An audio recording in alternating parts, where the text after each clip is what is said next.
Our next witness is David Cohen, who is the Executive Vice President of the Comcast Corporation, a frequent visitor before our committee. We welcome you back. Whenever you're ready, please begin. Mr. Chairman and members of the committee, thank you for inviting me to testify today, and it's truly always a pleasure to appear before this committee. And I welcome the opportunity today to discuss Comcast plans for carrying PEG programming in the digital TV age. Let me start by saying that Comcast and the cable industry have a long history of supporting PEG programming, and we recognize its value to our customers and our local government partners, similar to the way that many members talked about it in their opening statements. It's also important to note that the issues raised by this hearing are temporary transitional issues. In the relatively near future, it is likely that all cable video services will be delivered in a digital format, and all of our customers will need some form of digital equipment. That is already the case with our major competitors. During this transitional period, we are working hard to accommodate consumer demand for more bandwidth-intensive services such as high-definition television, video on demand, and faster broadband speeds.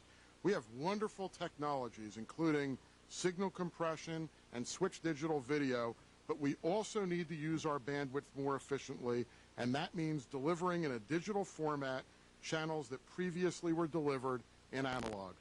Given the genesis of this hearing, I want to say that our recent experience in Michigan is atypical in two important respects.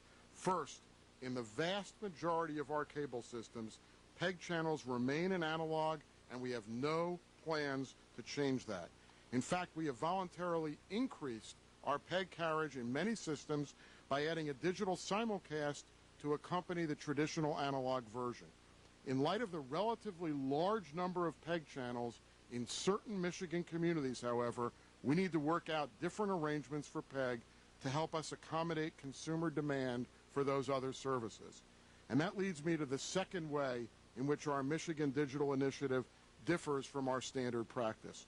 In retrospect, we failed to communicate adequately our goals and to work cooperatively with our local partners to produce a win for everyone, for the consumer, the local government, the PEG community, and for Comcast.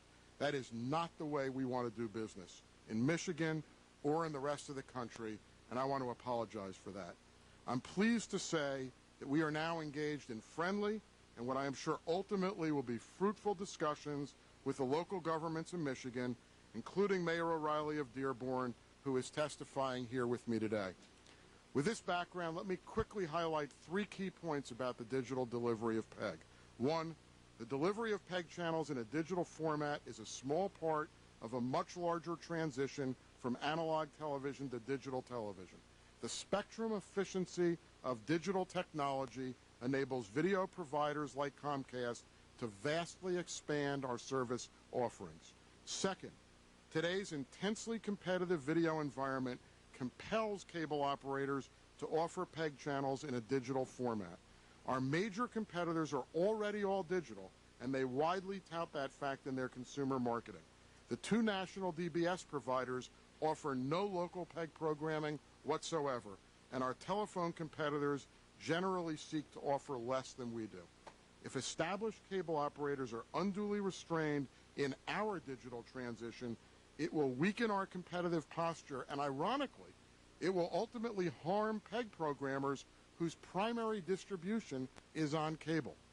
Third, I want to clearly state that we are not discriminating against PEG channels.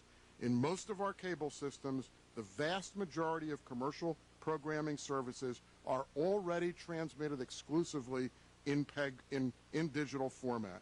Importantly, even when we digitize PEG channels, those channels remain part of the basic service tier, which means that no additional service fee is required to view digitally delivered PEG channels. And while some customers may need digital equipment to view these channels, a rapidly growing majority of our customers already have this digital capability. The bottom line is that we believe that digital delivery of PEG channels is fair, it's appropriate, it is pro-consumer, it is key to our ability to respond to competition, and that it is lawful.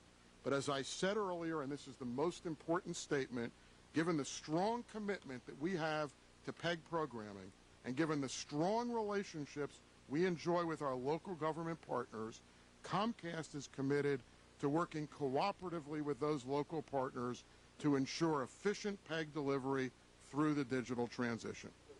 Thank you again for the opportunity to testify, and I look forward to taking your questions. Thank you, Mr. Cohen, very much.